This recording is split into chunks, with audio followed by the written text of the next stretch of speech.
Sir, आज मैं इस सदन में ये मांग रखता हूं कि जैसे इंडियन वोटर के पास राइट टू इलेक्ट है, वैसे ही राइट टू रिकॉल भी होना चाहिए। अगर देश का मतदाता अपने नेताओं को हायर कर सकता है तो वो नेताओं को फायर करने की शक्ति भी उसे मिलनी चाहिए। Sir, right to recall is a mechanism that empowers the voters to de-elect a neta representative before the tenure ends if he fails to discharge his और हर ड्यूटी। सर, हम एमपी एमएलए चुनते हैं, उसके बाद अगर वो काम ना करे, अपने वादे भूल जाए, जनता से दूर हो जाए, तो 5 साल तक इंतजार करने के अलावा जनता के पास कोई ताकत नहीं है। कोई इंटरिम प्रोविजन नहीं, कोई अकाउंटेबिलिटी नहीं, कोई परफॉर्मेंस रिव्यू नहीं, कोई करेक्टिव ऑप्शन नहीं। चुनाव से पहले नेता जनता के पीछे और चुनाव के बाद जनता नेता के पीछे। और सर, 5 साल is too long a period in this day and age. अगर एक गलत फैसला गलत नेता को चुनने का लिया तो लाखों लोगों का भविष्य अंधकार में जाता है और पूरा क्षेत्र पीछे जाता है। Sir, we can trust our voters to elect. हमें अपने मतदाता पे विश्वास करना चाहिए कि वो अपनी गलती बदल भी सके राइट टू रिकॉल की ताकत से। Sir, let me clarify that right to recall is not a weapon against politicians. It is an insurance policy for democracy.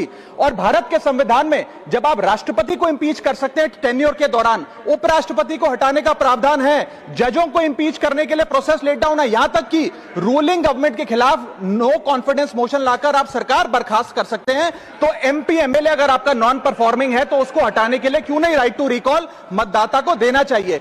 दुनिया की 24 से ज्यादा डेमोक्रेसीज में राइट टू रिकॉल का मैकेनिज्म लागू है, जिसमें यूएस, कनाडा, स्विट्जरलैंड जैसे देश है। मैं आपको उदाहरण देता हूं सर, कैलिफोर्निया में एक गवर्नर क्रिस डेविस नाम के नेता 2002 में चुने गए।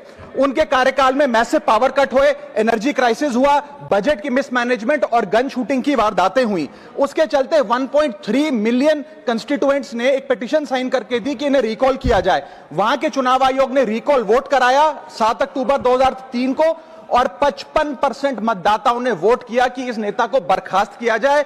ग्रे डेविस को हटाया गया और आर्नल्ड श्वार्ज़नेगर को वहां पे गवर्नर बनाया गया। सर, मैं बता दूं कि हिंदुस्तान में भी इसका प्रेसिडेंट है। कर्नाटक, मध्य प्रदेश, महाराष्ट्र और राजस्थान में रिकॉल मैकेनिज्म ग्राम पंचायत के स्तर पे लागू है और ग्राम सभा के लोग मतदाता वोट करके उन्हें वापस बुला सकते हैं। सर, लेकिन इसका मिसयूज ना हो, इसलिए हमें सेफगार्ड्स भी बनाने पड़ेंगे। एक थ्रेशोल्ड रखना चाहिए कि 35 से 40% मतदाता अगर साइन कर दे तभी राइट टू रिकॉल वोट करवाया जाए। नेता को 18 महीने के लिए परफॉर्मेंस पीरियड देना चाहिए, कूलिंग ऑफ पीरियड, जिसमें उसे ना हटाया जाए। स्पेसिफिक ग्राउंड्स फॉर रिमूवल होने चाहिए ताकि फ्रिवलेस ग्राउंड्स ना हो और रिकॉल कम से कम 50% वोटों के बाद हो। ऐसा होगा तो पार्टियां भी ऐसे लोगों को टिकटें देंगी जो परफॉर्मर्स हो, ना कि नॉन परफॉर्मिंग एसेट, और भारत की डेमोक्रेसी मैच्योर होगी, सिटीजन एम्पावरमेंट बढ़ेगा and recall will give the voter the power to fix that right now. Sir, R Girirajan ji.